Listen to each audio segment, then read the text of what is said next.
సాహితీ infra scam పై charge sheet దాఖలైంది. సాహితీ infra scam 3,000 కోట్లుగా తేల్చారు సిసిఎస్ పోలీసులు. 17 కేసులకు సంబంధించి ఛార్జ్ షీట్ దాఖలయ్యింది. ప్రీలాంచ్ పేరుతో సాహితీ లక్ష్మీనారాయణ డబ్బులు వసూలు చేసినట్లు గుర్తించారు. తక్కువ ధరకే ప్లాట్లు ఇస్తామంటూ మోసం చేసినట్లు నిర్ధారించారు. 4 ఏళ్ల తర్వాత ఛార్జ్ షీట్ దాఖలు చేశారు సిసిఎస్ పోలీసులు. సాహితీ స్కామ్ పై 64 కేసులు నమోదు చేశారు. 17 కేసులకు సంబంధించి ఛార్జ్ షీట్ దాఖలయ్యాయి. సాహితీ స్కామ్ లో మొత్తం 13 మందిపై అభియోగాలు ఉన్నాయి. వసూలు చేసిన డబ్బును సొంత ప్రయోజనాలకు లక్ష్మీనారాయణ వాడుకున్నట్లు గుర్తించారు.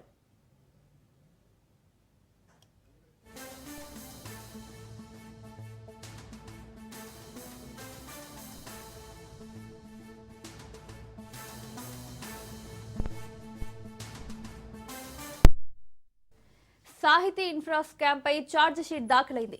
సాహితీ ఇన్ఫ్రా స్కామ్ 3,000 కోట్లుగా తేల్చారు సిసిఎస్ పోలీసులు. 17 కేసులకు సంబంధించి ఛార్జ్ షీట్ దాఖలైంది.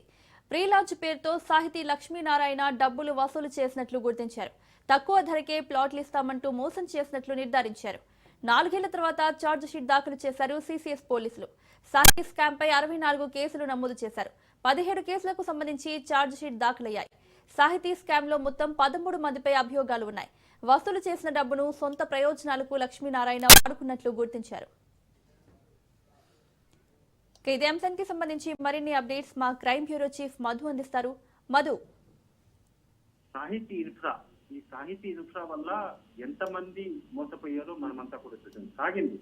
కొనసాగుతూనే చివరికి ఫైనల్ గా ఎన్ఫోర్స్మెంట్ డైరెక్టరేట్ అధికారులు కూడా రంగంలోకి దిగి విచారణ అయితే జరిపారు. సో ఈ నేపథ్యంలోనే ఎండి సాహితీ ఇన్ఫ్రాకు సంబంధించినటువంటి లక్ష్మీనారాయణ ఎవరైతే ఉన్నారో అతనికి సంబంధించి సోమవారం నుండి 5 రోజుల పాటు ఎన్ఫోర్స్మెంట్ డైరెక్టరేట్ అధికారులు విచారించారు. విచారణలో అనేక విషయాలు కూడా రాబట్టారు. అయితే ఈ నేపథ్యంలోనే పిఎంఎల్ఏ యాక్ట్ అంటే ఎలాగైతే పోలీసులు ఎఫ్ఐఆర్ నమోదు చేశారో అదే విధంగా ఎన్ఫోర్స్మెంట్ డైరెక్టరేట్ అధికారులు కూడా నమోదు చేసేటటువంటి కేసుని పిఎంఎల్ఏ అని అంటారు. సో ఆ యాక్ట్ కింద దీనికి సంబంధించినటువంటి పిఎంఎల్ఏ యాక్ట్ ఏదైతే ఉందో ఆ యాక్ట్ కి సంబంధించి సెప్టెంబర్ 29న లక్ష్మీనారాయణ ఈడీ అరెస్ట్ చేసినటువంటి విషయం మనమందరం కూడా చూసాం. సో ఈ నేపథ్యంలో సాహితీ ఇన్ఫ్రా స్కామ్ లో ఇంకా ఎవరెవరి పాత్ర ఉంది అనే దాని పైన పూర్తిగా 5 రోజుల పాటు కస్టడీలో తీసుకున్నటువంటి ఈడీ అధికారులు విచారించడం జరిగింది. అయితే ఈ నేపథ్యంలోనే ప్రధానంగా కూడా ఫ్రీలాంచ్ ఆఫర్ల పేరుతో దాదాపు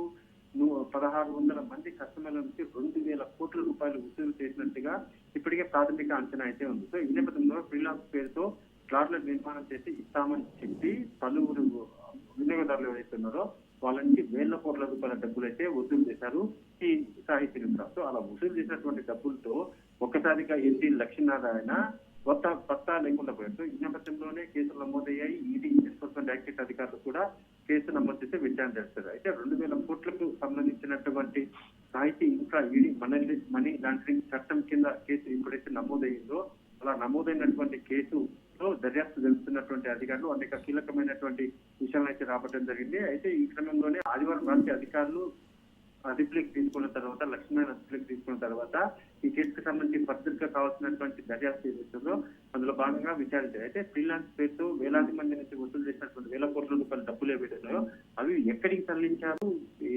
కంపెనీలకు తరలించారు, బ్లాక్ మనీ ఏంటి, బ్లాక్ మనీ అంతకుండా ఏం చేశారు అనేది కూడా చాలా కీలకం. సో ఈ నేపథ్యంలోనే ఫ్లాట్లు అప్పగించకుండా మోసం చేసినటువంటి వ్యవహారం ఏదైతుందో అదంతా కూడా ఒక్కొక్కటిగా వెలుగులోకి వచ్చింది. సో ఈ నేపథ్యంలోనే 2022లో పలు సెక్షన్ల కింద పోలీసులు అయితే కేసు నమోదు చేశారు. హైదరాబాద్ సెంట్రల్ క్రైమ్ పోలీసులు గతంలో లక్ష్మీనారాయణ అరెస్ట్ చేయడం జరిగింది. కేసులు పంపించడము, ఈ మొత్తం వ్యవహారంలో మనీ లాండరింగ్ జరిగిందనే కేసు నమోదు చేయడం అదంతా కూడా 2020 నుంచి కొనసాగుతున్నటువంటి వ్యవహారం. అయితే ఈ క్రమంలోనే ఆయన అదుపులోకి తీసుకున్నటువంటి ఈడీ అధికారులు హైదరాబాద్ లో ఆయన కార్యాలయంలోనే విచారించడం అయితే జరిగింది. దాంతో పాటు ఇది వ్యవహారానికి సంబంధించి లక్ష్మీనారాయణ పోలీసులు అరెస్ట్ చేసిన తర్వాత ఫ్రీలాన్స్ పెడుతూ 2,500 మంది కస్టమర్ల నుంచి పెద్ద మొత్తంలో డబ్బులు కట్టించుకుని ఆ తర్వాత ఆ డబ్బులన్నింటినీ కూడా కొట్టడం ఏదైతే ఉందో దానిపైన 2022లో అంటే 3 ఏళ్ల క్రితం ఆగస్టులోనే సాహితీ infra ventures India private limited ఎండి లక్ష్మీనారాయణ హైదరాబాద్ సిసిఎస్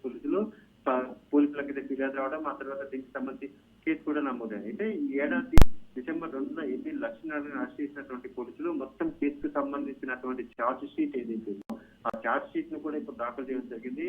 మొత్తం 17 కేసులకు సంబంధించినటువంటి ఛార్జ్ షీట్ ఏదైతుందో ఆ ఛార్జ్ షీట్ అయితే దాఖలు చేశారు. 1-2 కాదు, అంటే లక్ష్మీనారాయణ మీద నమోదైనటువంటి కేసులు ఏవైతున్నాయో అది 1-2 కాదు, 17 కేసులు పైగా ఆయన మీద నమోదయ్యాయి. అలా నమోదైనటువంటి కేసులు ఏవైతున్నాయో వాటిలో విచారణ తెలుసుకునే కొద్దీ ఒక్కొక్క దాంట్లో ఒక్కొక్క రకమైనటువంటి మోసాలు అయితే బయటపడ్డాయి.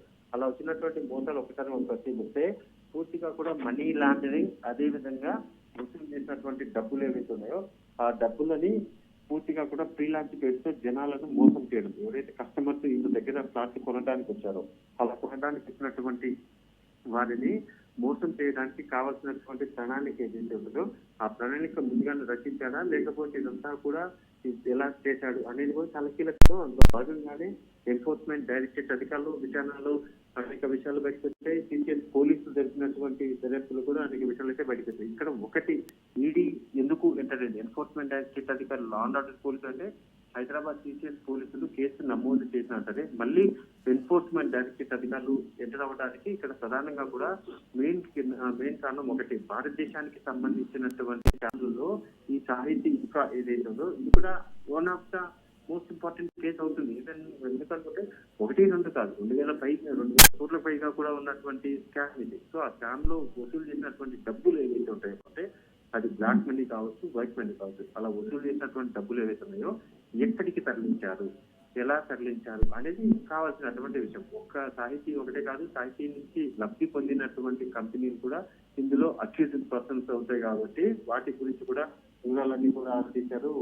ఇప్పటికే సిసిఎస్ పోలీసులు విచారించినా కానీ, అదేవిధంగా ఈడీ అధికారులు విచారించినా కానీ ఇప్పటికీ బాధితులు ఎవరైతే ఉన్నారో, అంటే ఇక్కడ డబ్బులు కట్టి మోసపోయినటువంటి బాధితులు ఎవరైతే ఉన్నారో ఆ బాధితులకి ఇప్పటికీ కూడా న్యాయం జరిగినటువంటి దాఖలా లేదు. వాళ్ళు ఒకటే చేస్తున్నాం, మేము కట్టినటువంటి మా డబ్బులు ఏవైతే ఉన్నాయో వాటికి ఎవరు బాధ్యులు అనేది చెప్తున్నప్పటికీ కేసు నమోదైంది కాబట్టి కోర్టు ద్వారా కూడా కాస్త బాధితులకు న్యాయం జరిగే అవకాశం ఉంది. కానీ అది ఎప్పటి వరకు అవుతుంది, ఏంటి, సొంత ఇంటి కళ కోసం, అంటే బేసిక్ గా సొంత ఇంటి కళ కోసం అయితే చాలా రైట్ మధు, థ్యాంక్ యూ.